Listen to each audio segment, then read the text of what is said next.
mucjisada maanta Hargeysa ka dhacday iyo waxa maanta magaalada Hargeysa magaaladii quruxda badneed lagu dhaxarkay ummadda muslimiinta iyo Soomaalida baa dhagaha farta gashtay haddaba Hargeysa maxaa lagu arkay muuqaalkan kuula wadaagayay hayga degdegin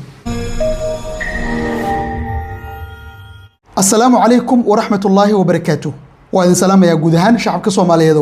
meel ka soo dunida ka joogtaan oo walaalkiin Cabdullaahi Macal Xuseen waa rajaynaya anagoo nabad iyo caafimaad qabna in rabbigeen uu mar kale dib inoo kulan siiyo isagay mahadaasi oo idin loo sugnaatay inta dhibna Allah ka dulqaado inta isugu toosan tahayna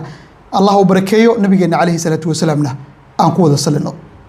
aad baa u mahadsantiin muuqaalkan aad iyo aad buu muhiim inoogu yahay waa inaan wada share gareena dhamaanteen wixii taliye tusaalaha qaybta commentiga ayaad igula soo wadaagi doontaa channelkana subscribe haddaad yahay subscribe isaar aad baa u mahadsantiin soo dhow aad iyo aad walaalayaal sida hordhaca barnaamijkayganba aad ku soo aragteen waxaa la socotaan isdhaxgalkii uu doonaya Cabdiraxmaan Cirre yahuuda iyo shacabka reer Soomaaliland inay isdhaxgalaan horta 75% 75% ama 85% dhihi karaa iskuma waafaqsana isla shacabka reer Soomaaliland dhaxdooda ma isku waafaqsana arintaas mar hore aniga waa soo jeediyay waa la socotaan waxaan lagu soo tuuraya shacabka reer Soomaaliland ee la leeyahay yahuud bay noqdeen gaalay noqdeen sidan bay noqdeen xaqay u boodeen la leeyahay oo maanta oo dhan social media ay barihi bulshada la taagan yahay shacab qiimo badan oo ahlu tawxiid ah oo karaamaysan oo ahlu karaama ah oo culimo u diinka iyo dadka ka soo jeeday duntooda la yaqaano in hal fal oo Cabdiraxmaan Cirre uu sameeyay loogu jaa'ifeeyo aniga sax ma arko walow culimadiina isku khilaafeen xiriirka gaalo oo dhan isku wada dar xiriirka la sameesto haday arin adduunyo ay tahay oo siyaasad ay tahay oo macnaha iskaashi uun ay tahay wax dhibaato aysan ka qabin oo macnaha waxa weeyaan wax sharciga ka soo horjeeda hadii aan ku jirin diinteena islaamku ma diidana culimo fara badan oo Soomaaliyeed ayaa halka ku arooray halka qaar badan ilaa ay hadartan ay ku taagan yihiin oo ay leeyihiin arintaas sax naguma aha yahuudna deegaanka naga ma soo gasho arimo kale oo xanxan baa jirta xanxantaa jirta annagoonan xaqiijin ama warbixin ay ka soo bixin ma ka hor dhici karo waaya waxa iga sugaysaan magaalada Hargeysa maxaa lagu arkay oo mucjiso ah mucjiso waa dhaaftay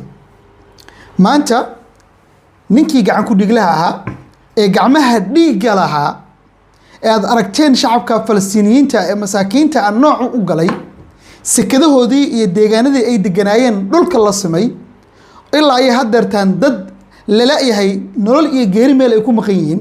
ilmihii iyo hooyooyinkoodii kala irdheeyay dhibaatada uu geystay shacabka reer Falastiin ee ognahay maanta magaaladii karaameysneed ee Hargeysa ahayd in sawiradiisii lagu dhajiyo wadooyinkii darbiyada waxay noqotay wax ummadda muslimiinta ah iyo shacabka Soomaaliyeed ee diirkooda damqanayo ka dadega weeyda xaqiiqda markaan ka wada hadalo way calankii sidii Tooban Jeriga meel walba kaaga hor imaanayna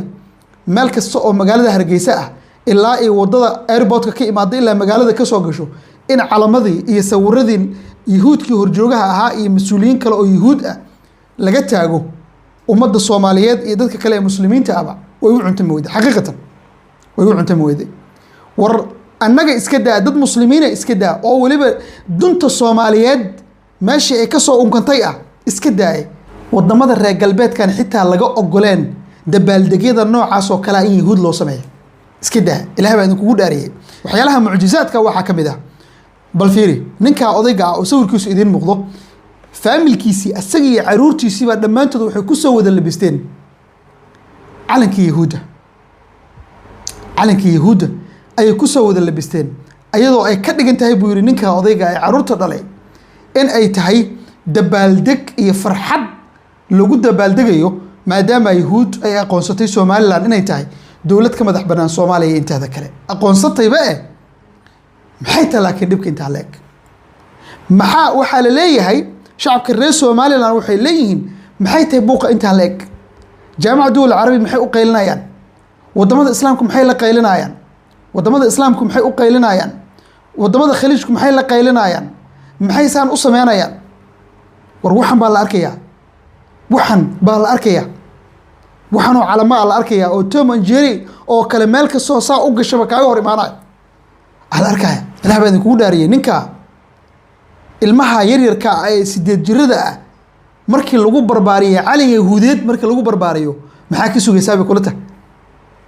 ilaahay subxaanahu watacaala isagaa xaqa sooro eh quluubtanada ka saar yahuud iyo inta ka wax u qaadaba wallahi ilaahay qalbiyadanada ha ka saaro haddaba hadalku halkaa kuma eke bal ninkaa odayga farxadda ka muuqata iyo heerka digriga uu garaacayo farxaddiisu digriga ay garaacayso ila dhegeysta waanu faraxsannahay waxaanu ku faraxsannahay madaxweynahayaga qiimaha badan iyo tallaabooyinka muhiimka ee u qaaday horena waan uga hadlay calaamadan waxaanu sababtaasaan soo qaadanay u soo lugaynay oo aanu magaalada ugu dabaaldegaynaa kolle waxaanu ka nimi magaalada hoose ilaa iyo niyu hargeysaanu ka nimi waanu soo lugaynay konina waa carruurtaydii cabdiraxmaan soo dhow saaka calanka Soomaaliya Soomaaliya basita dareenkaaga waa farxad aye calankan basita waa dalkii xagee waa dalkii Israa'iil kana Soomaaliland Cabdirasaaq Ibraahim cabdirasaaq baa wada socota calaamada Soomaaliya basita saaka frin noo dirasa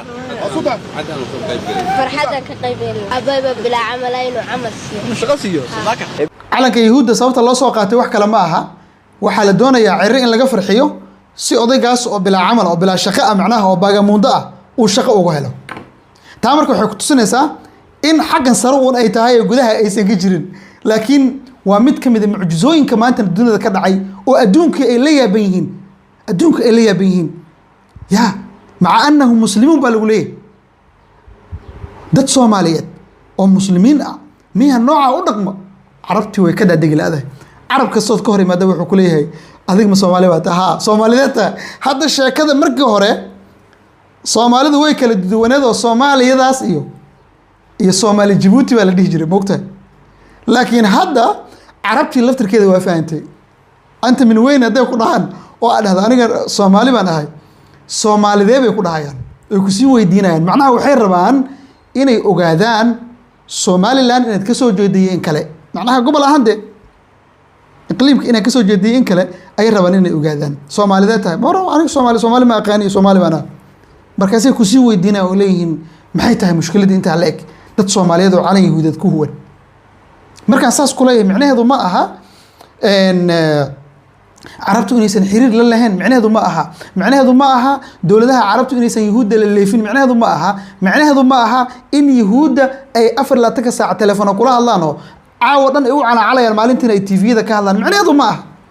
laakiin ma dhacayso calan yahuudeed iyo sawiradaas dhiig yacabka ah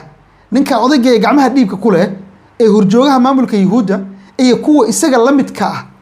ee halkaa kala shaqaysta ee mooryaanta ah ee ku bahoobay macnaha macaansiga inay dhuuqaan dhiigga dadka masaakiinta ee reer Falastiin iyo reer Libnaan bade Libnaan waxay u galeen waad arkaysaa Libnaan say ka dhigan waa arkaysaa haddeertaan ciidamadii maamulka yahuudda oo dhan baa isku wada fidinaya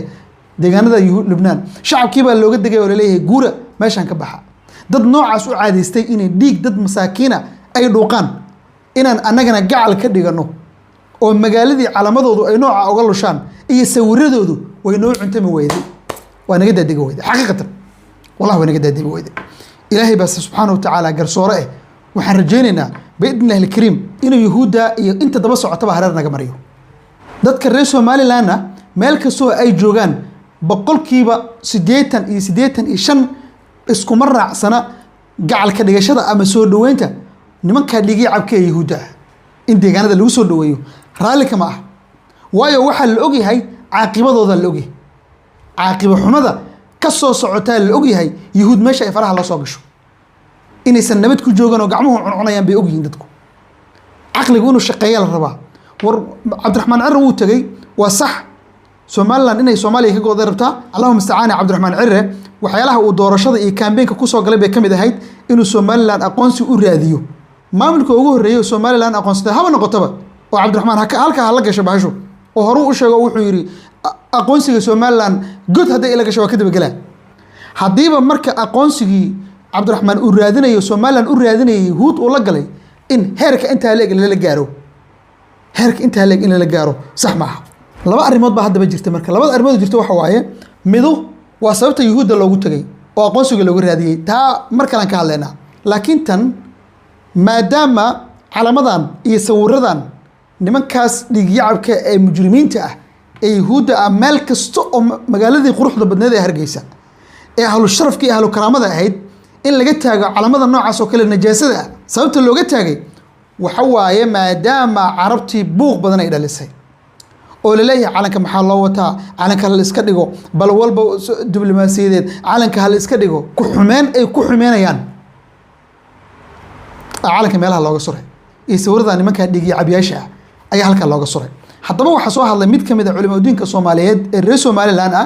ee tan iyo maalintii lagu dhawaaqay yahuudu inay aqoonsatay Somaliland oo aqoonsatay dawlad ka madax banaan Soomaaliya inteeda kale wadaadka la yiraahdo Sheekh Kaariye ayaa mar kale soo hadlay wuxuu leeyahay sawirada dhigi cabka horjoogaha maamulka yahuuda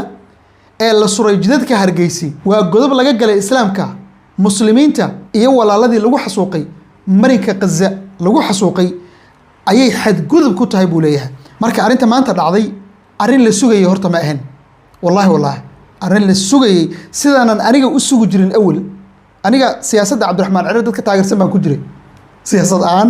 odayga waa watay waa la socoteen adinka markii la doortay oo Dubai u tagi jiray shirka economic adduunka iyo ka qayb galay macnaha waa watay odayga saasa u riixay laakiin ma sugayna Cabdiraxmaan Ciro tagay yahuud oo shalom dhahayo oo dhahayo shacabka reer yahuudeed ha noolaadaan wallahi billahi ma ana sugayn laakiin